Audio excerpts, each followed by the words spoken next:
ఆంధ్రప్రదేశ్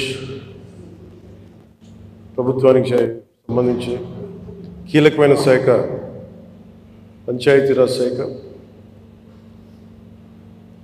ఆంధ్రప్రదేశ్ వెన్నుముకి శాఖ, ప్రభుత్వ ఉద్యోగులు, అనేక సంఘాలు, వారి నాయకులు, మీరందరూ ఈ రోజున ఇక్కడికి వచ్చి నాకు అభినందనలు తెలుపుతున్నందుకు మనస్ఫూర్తిగా మీ అందరికీ పేరు పేరున నా హృదయపూర్వక ధన్యవాదాలు. మనం క్షమించాలి, కొంతమంది సంఘాల నాయకులు వచ్చినప్పుడు మొదటి రోజు ఛార్జ్ తీసుకున్నప్పుడు చాలామంది ఎక్కువ వచ్చేయటం వల్ల నాకు ప్రత్యేకమైన ఇబ్బంది ఉంటుంది. సో దాంట్లో మీ సంఘాల నాయకులందరినీ కలుసుకోలేకపోయారు, దానికి క్షమించాలి. అందుకని వెంటనే నా దృష్టికి రాగానే వెంటనే మీకు ఫోన్ చేసి మీతోనే మాట్లాడినట్టు. నా ఉద్దేశం ఏంటంటే నిర్లక్ష్యం చేసే వ్యక్తిని కాదని చెప్పడానికి, చిన్న చూపు చూసే వ్యక్తిని కాదు. మీ సమస్య నా సమస్య, అది చాలాసార్లు సభలో చెప్పాను. కానీ ఇప్పుడు ప్రత్యేకించి ఛార్జ్ తీసుకున్న తర్వాత మీకు మళ్ళీ మీ అందరికీ తెలియజేసుకుంటా ఉన్నాను. మిమ్మల్ని అర్థం చేసుకునే వ్యక్తిని, మీ సమస్యల్ని పరిష్కరించడం, ఎంత త్వరగా పరిష్కరించడం అనేది నా ఒక్కడి చేతిలో లేదు. కానీ మీ సమస్యల్ని వినగలిగే శక్తి ఉన్నవాడు. ముందు సమస్యని వింటే పరిష్కారం దొరుకుతుంది. వినటానికి అలసట అందరికీ. సో నేను మీకు ప్రత్యేకించి తెలియజేసుకునేది, నేను వినే వ్యక్తిని.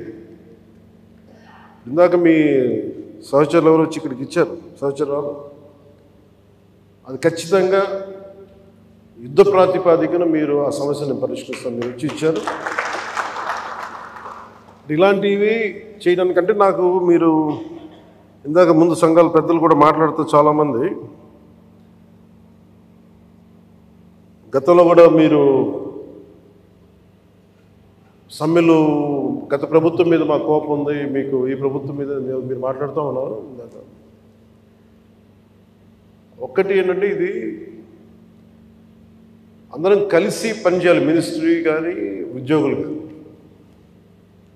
గతంలో ఎవరు ఎలా చేశారో నాకు తెలీదు, మీరందరూ వింటా ఉంటే నేను సమస్యలు వింటా ఉన్నా. కాకపోతే ఇది చాలా పురాతనమైన, చాలా బలమైన వ్యవస్థ, చాలా పాత వ్యవస్థ. ఇది ప్రతిసారి ఈ వ్యవస్థకి ఒక తుప్పు పట్టినట్టు పట్టేస్తాం. దీన్ని బలోపేతం చేయాల్సిన అవసరం ఉంది. దీనిని సమస్యలు ఏమైతే ఉన్నాయో మీ అందరికీ ప్రతి సంఘం తరఫున ఇది ప్రత్యేకించి ఒక ఓవరాల్గా మేము ఇలా చేయదలుచుకున్నాం, మా సమస్యలు ఇవి, లేదంటే మేము ఇలా నిలబడతాం, కొంచెం ఇవన్నీ చెప్తా ఉన్నారు. నేను మీకు ఈరోజు మాటిస్తున్నాను, పంచాయతీ పనులతో పాటు మీ సమస్యలను కూడా నేను వినే వ్యక్తిని. నేను ప్రత్యేకించి ఏ సంఘాలకు సంబంధించి ఆ సంఘానికి ప్రత్యేకించి ఒక టైంని అలాట్ చేసి మరి. కాకపోతే నాకున్న సమస్య ఏంటంటే, అందరూ కొంచెం ప్రిపేర్ అయ్యారండి బాగా. అంటే నేను చాలా శాఖలు ఉన్నాయి, మిగతా పనులు కూడా చూసుకోవాలి. కాబట్టి మీరు బాగా ప్రిపేర్ అయ్యి వచ్చి ఒక పరిష్కార మార్గం కూడా తీసుకెళ్ళండి. దాదాపు ఇలా ఆలోచించవచ్చు, ఇలా చేయొచ్చు. ఇందాక మీరు మాట్లాడుతూ అన్నారు, గత ప్రభుత్వం అంటే అంతకుముందు 2014 వచ్చినప్పుడు మా మీద కొంచెం కెనుకుందన్నట్టుగా మీరు అన్నారు ఇందాక. అది అంటే భయపెట్టేవాడికి భయపడతారు, కానీ కొంచెం ఓపెన్గా సహజంగా కొంచెం వినే వాళ్ళతోటి ఎక్కువ ఆ బాధను మేము గత ప్రభుత్వం మిమ్మల్ని అందరినీ భయపెట్టింది, దాన్ని అర్థం చేసుకోగలం. కానీ మేము మీకు భుజం కాసే వ్యక్తులు. మేము ఇది ఒక వ్యవస్థని తిరిగి బలోపేతం చేయాలంటే చాలా చాలా కష్టసాధ్యమైంది. నాకు నిజంగా చెప్పాలంటే ఒకసారి నాకు ఇది నేను చాలా ఆనందంగా ఎంచుకున్న శాఖ. నేను ప్రభుత్వ ఉద్యోగ కొడుకుని, ఆ జీతాల మీద మేము పెరిగిన వాడిని. మా నాన్న జీతాలు రాకపోతే మమ్మల్ని స్కూల్ బయటికి పంపించి మళ్ళీ జీతాలు వచ్చిన తర్వాత మళ్ళీ స్కూల్లోకి అలౌ చేసినాయి, అవి కూడా ఉన్నాయి నా సంఘటన. అలాంటి సంఘటనలు ఉన్నాయి. అందుకని కష్టాన్ని అర్థం చేసుకోగలను. అంటే 1వ తారీఖు జీతం రాకపోతే ఏమవుతుంది నాకు అనుభవం ఉంది. అలాగే ఆఖరి వారంలో డబ్బులు అయిపోతే కూడా ఆ పరిస్థితి కూడా నాకు తెలుసు. మా పొరపాటున మేము ఏదో ఇవి జరిగిపోయినాయి, కానీ మేము ఇలా ఈ సినిమా రంగంలో ఇవన్నీ ఉండటం వల్ల బేసిక్గా చాలా సాధారణ స్థాయి నుంచి వచ్చాం కాబట్టి అన్నిటికంటే కూడా సాధారణ స్థాయి మాకు భగవంతుడి వచ్చిన మమ్మల్ని తీసుకొచ్చిన సాధారణ స్థాయి కష్టాలని మేము మర్చిపోం. అందుకని ఈ రోజున రోడ్ల మీద బయటికి వెళ్ళి ఎందుకు ఆగి ఎందుకు మాట్లాడుతానంటే ఆ కష్టం ఎలా ఉంటుందో నాకు తెలుసు. ఇందాక మీరు ఇచ్చిన రిప్రజెంటేషన్ కూడా ఆ కష్టం ఎలా ఉంటుందో నాకు తెలుసు. సో ఇలాంటి స్పందనకి వెంటనే ఉంటుంది. కానీ నేను కోరుకునేది ఏంటంటే మిమ్మల్ని గత ప్రభుత్వం మిమ్మల్ని భయపెట్టింది. అంతకుముందు ఉన్న ప్రభుత్వం మీరు ఏదైనా ఒక నిరసన చెప్పడానికి చాలా బలంగా చెప్పగలిగేవారు. కానీ ఇప్పుడున్న కూటమి ప్రభుత్వం మీకు అండగా నిలబడుతుంది. ఫస్ట్ ముందస్తుగా మేము మీతో గొడవ పెట్టుకోవడానికి ఫస్ట్, ఎందుకంటే బ్యాడ్ బ్లడ్ ఉండకూడదని ఫస్ట్ ఫోన్ చేశాను మీకు. అరే వస్తే నువ్వు కలవలేదండి, నువ్వు కూర్చొని పెద్ద ఆఫీసులను కలుస్తాం, మమ్మల్ని కలవవా అనే ఒక చిన్న బాధ ఏదైనా ఉంటుంది. ఎందుకంటే నాకు తెలుసు, మా నాన్న బాధ నాకు తెలుసు. అందుకని వెంటనే ఫోన్ చేశానండి. ఆ కష్టం నాకు తెలుసు. ఇంకా నేను మీకు ఒకసారి ఏమైపోతుంది, అందరూ ఒకేసారి వచ్చేస్తే నేను మాట్లాడలేని పరిస్థితులు తప్ప మీరు 1-on-1 కూర్చొని గ్రూప్గా కూర్చుంటే మటుకు నేను చాలా మీకు ఫస్ట్ వినే వ్యక్తిని. నేను విన్న తర్వాత పరిష్కార మార్గం వెతుకుతాను. సో మీకు గత 10 రోజుల్లో గత ఛార్జ్ తీసుకున్నప్పటి నుంచి నేను రివ్యూలు చేస్తూ ఉంటే ఉన్న పరిస్థితి, మీరు ఉద్యోగాలు లేవు, లేదంటే మనకి పర్మనెంట్ చేయలేదు, లేదంటే కూర్చొని గ్రేడేషన్ మార్చాలి, లేదంటే 2003 మాకున్న ఓల్డ్ పెన్షన్ స్కీమ్ అప్లై చేయాలి, రకరకాల అనేక సమస్యలు ఉన్నాయి. వీటన్నిటినీ చాలా క్షుణ్ణంగా మీ దగ్గరతో వింటాను. కాబట్టి వీటన్నిటికీ మించి మూలం ఆర్థిక మూలం. రాష్ట్ర విభజన జరిగినప్పటి నుంచి ఈరోజు దాకా ఆంధ్రప్రదేశ్ ఇంకా ఉణుకుతూనే ఉంది, ఆర్థికంగా నిలదొక్కుకోలేదు. మేము కూడా ఓటు చీలకూడదు, అందరికి కలిసి రావాలి. ఎందుకన్నామంటే అసలు ఆంధ్రప్రదేశ్కి ఒక బలమైన రాజకీయ వ్యవస్థ ఉంటేనే కింద ఉన్న మనకి పనిచేస్తున్న ఉద్యోగులందరికీ కూడా ఒక భద్రత ఉంది. ఇందాక మాట్లాడుతూ ఉంటే కూడా ఐఏఎస్ అధికారులతో వాళ్ళకి కూడా డిఏలు ఇవ్వలేని పరిస్థితి ప్రభుత్వం. ఒక 90,000 రూపాయలు వాళ్ళకి రావాల్సింది 4% ఇంక్రీజ్ వచ్చింది. మాకు అన్ని బకాయిలు తీసుకుంటారు, 90,000 ఇవ్వాలి, వదిలేశారు. ఇంక రావని చెప్పి వదిలేసాను ఐఏఎస్ అధికారులు చెప్తా ఉన్నాను. అంటే ప్రైవేట్ వీళ్ళందరూ ప్రాఫిట్ పొందుతూ ఉన్నారు, డబ్బు ఉంది.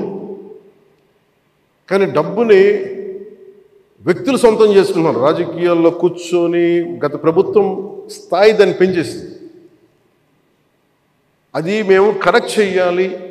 అందుకని మేము చాలా నిబద్ధతతోటి నిక్కచ్చిగా ఉండే వ్యక్తులు మేము కట్టుబడి ఉన్నాం. సో మీకు మేము మాట ఇచ్చేది కూడా ముందస్తుగా అసలు ఫస్ట్ ఆర్థిక పరంగా అసలు ఎలా ఉంది రాష్ట్రం, శ్వేతపత్రాలు రిలీజ్ చేయబోతుంది.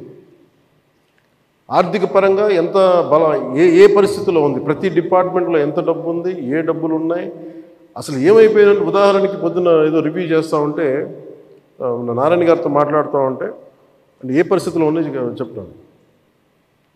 ముఖ్యంగా మన పిఆర్కి, మన పంచాయతీరాజ్ సంబంధించి 15th ఫైనాన్స్ కమిషన్ అసలు డబ్బు లేదు, మ్యాచింగ్ గ్రాంట్ ఇవ్వలేదు. దాదాపు కొన్ని వేల కోట్లు రావాల్సింది రాలేదు. ఇప్పటికి ఈరోజు కూడా కూర్చోపెట్టి దాదాపు 1,800 కోట్లు అనుకుంటున్నా, 1,580 కోట్లు, క్లోజ్ టు 1,600 crores రావాలి. సో 15th ఫైనాన్స్ కమిషన్ డబ్బులు వదిలేసుకున్నాం. జల్ జీవన్ మిషన్ లాంటిది బోల్డెన్ నిధులు ఉన్నాయి. సో ఏ పథకం, కేంద్ర పథకాలకి ఇవన్నీ చూస్తుంటే కేవలం మ్యాచింగ్ గ్రాంట్ ఇవ్వలేకపోవడం. నేను అధికారులు పొద్దున్నుంచి గత రోజుల నుంచి నేను అడుగుతా ఉంటే ఒకటే అడుగుతున్నాను, ఏమైనాయంటే మీ బాధ్యత కదా, మీరు ఎందుకు లేరు ఇట్లా అని అడిగారు. సమస్య ఏమైంది, సరైన నాయకత్వాన్ని ప్రజలు ఎన్నుకోలేనప్పుడు ఇష్టారాజ్యంగా ప్రవర్తించారు.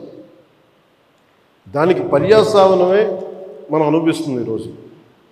నేను మీకు ఒక రెవల్యూషనరీ విప్లవాత్మకమైన మార్పులు తీసుకురావాలి ఆంధ్రప్రదేశ్ విధి విధానాల్లో కానీ ప్రభుత్వ విధానాల్లో కానీ, దానికి నేను నా వంతు కృషి నేను బలంగా చేసి పెడతాను.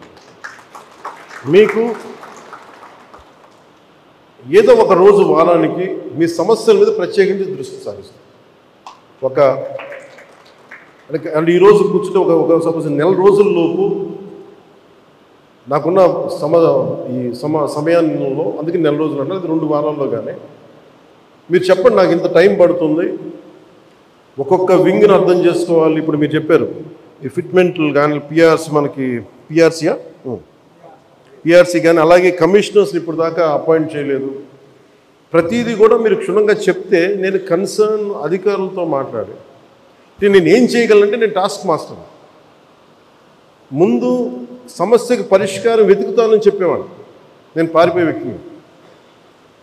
నాకు యాక్చువల్గా నాకు రాజకీయాలు నాకు అవసరం లేదు. నాకు నేను ఎందుకు వచ్చానంటే ఇది నా నేల అనుకొని వచ్చాను.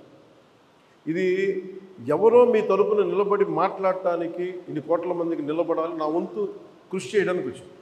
దాంట్లో భాగం మీ భవిష్యత్తుకి, మీ భద్రతకు కూడా నేను మనస్ఫూర్తిగా మాటిస్తున్నాను, ఇది నిలబడి. సో నేను కోరుకునేదల్లా మీకు ఈరోజు నేను అద్భుతాలు చేసేస్తాను, అన్ని సమస్యల్ని పరిష్కరించేస్తాను నేను చెప్పను. ముందు నేను అవగాహన చేసుకోను. శాఖాపరమైన అవగాహన చాలా చాలా అవసరం. అలాగే దీంట్లో ఎంతమంది ఉద్యోగులు ఉన్నారు, ఏ స్థాయి ఉద్యోగులు ఉన్నారు, ఏమేమి చేయాలి, వీళ్ళందరికీ ఏ సమస్యలు ఉన్నాయి, ఇది ఒకటి. మీరు 2 రకాలు స్టడీ చేయాలి. ఇవన్నీ చేసిన తర్వాత ఒకటి పంచాయతీలని దానికి పునర్వైభవం తీసుకురావడం, గత వైభవం తీసుకురావడం పంచాయతీలకి. అలాగే పంచాయతీరాజ్ వ్యవస్థ నా కోరిక ఒకటే, ఈ 5 ఏళ్ల కాలంలో ఆంధ్రప్రదేశ్లో ఉన్నంత బలమైన పంచాయతీ వ్యవస్థ మనకి భారతదేశంలోనే లేదని అలాంటి సర్టిఫికేట్ తెప్పించుకోవాలని నా కోరిక. అందుకని బలమైన ఆలోచన విధానంతో ఉన్నాను. కాకపోతే మీ అందరి సహకారం కూడా కావాలి. కానీ నేను ఒక్కడిని చేసేది కాదు. మీ అందరి సహాయ సహకారాలు, మీ సలహాలు, సూచనలు లేకపోతే నేను కూడా ఏం చేయలేదు. కానీ నేను మీకు అందుబాటులో ఉంటాను. మీకు ప్రత్యేకించి మీ ఈ ముఖ్యంగా మీరు కోరుకుంటుంది అన్నిటికంటే దారుణ బాధ అనిపించింది, నెలకి జీతాలు ఇవ్వడం పక్కన పెట్టి జీతాలు పెంచాలని అడగాలి, కానీ నెలకి జీతాలు వస్తే చాలు అనుకునే 1వ తారీఖుకి జీతాలు వస్తే చాలు అనే స్థాయికి పెరిగిపోయింది. సో అభివృద్ధి అనేది లేదు, నిధులు లేవు. వీటన్నిటి మధ్యలో now governance is a great challenge for all of us. కానీ మాకేం నమ్మకం ఉందంటే పెట్టుబడులు తీసుకురాగలం, అభివృద్ధి పదంలో ముందుకు తీసుకెళ్ళగలం, ఒక ధైర్యం చాలా బలంగా ఉంది. సో మేము బలంగా మీకు చేసి నీకు నెక్స్ట్ మీటింగ్ నేను మీకు తెలియజేస్తాను, సంఘాల పెద్దలందరికీ, నాయకులందరికీ. హరిప్రసాద్ గారికి నా పొలిటికల్ సెక్రటరీ, అలాగే మన పంచాయతీరాజ్లో కూడా కొంత ఆయన సహాయం తీసుకుంటాను. వరప్రసాద్ గారు వీళ్ళందరూ ఉన్నారు. కానీ ప్రత్యేకించి ఇంకొంచెం మీకు ఎక్కువ నమ్మకం కలిగించడానికి నేను అందుబాటులో ఉంటానని చెప్పడానికి, మీరు సమస్యని ఇన్ని సంఘాలు ఉన్నాయి, వీళ్ళకి ఈ సమస్య ఉంది, ఇది మాకు క్షుణ్ణంగా ఈయనేమంటారని మిమ్మల్ని ఈ రిపోర్ట్ చేసి పట్టుకురండి నేను మాట్లాడతాను. సో మీరు అది కుదిరితే మనం అక్కడ క్యాంప్ ఆఫీస్లోనే కూర్చుందాం, లేదంటే ఒకసారి ఏదైనా కూర్చోబెట్టి మీకు మీరున్న చోటకి అన్నీ బాగుంటాయి, నేను కూడా రావడం నాకు సిద్ధం. నాకు అలాంటి ఇబ్బందులు కూడా ఏమి. సో ఇవన్నీ దృష్టిలో పెట్టుకుని నాకు ఇప్పుడే ఛార్జ్ తీసుకున్నాను కాబట్టి కొద్దిగా నాకు కొన్ని రోజులు సమయం ఇవ్వండి. నాకు సమయం ఇచ్చిన తర్వాత మీతో కూర్చొని మన సాధక బాధకాలన్నీ మాట్లాడుకుని, ముందు మీరు ఆనందంగా ఉంటే తప్ప ప్రజలకి మిమ్మల్ని ఆనందంగా ఉంచలేదు. నాకు మీరు ఆనందంగా ఉండాలని మనసా వాచ ఆకాంక్షించాను. అలాగే మీ సమస్యనమ్మా నేను వెంటనే అది మాట్లాడేస్తాను. నేను లాస్ట్ టైం కూడా చేయించాను, 2014లో కూడా ఇలాంటి ఇష్యూ ఏదో ఉంటే నేను అది ప్రత్యేకించి చేయించాను. It will be done. అది మేమే కూర్చోబెట్టి చేస్తాను, అది మట్టు కొంచెం మాట్లాడుతున్నాను చెప్తాను. సో మీ అందరికీ ప్రత్యేక ధన్యవాదాలు తెలుపుకుంటే, అంటే నేను ఎంత అవగాహన చేసుకున్నాను అనడానికి మీరు చెప్పిన ప్రతి పాయింట్ యాజ్ ఆన్ నౌ నేను నోట్ చేసుకున్నాను.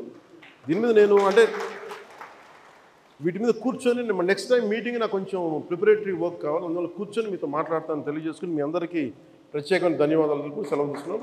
జై హింద్.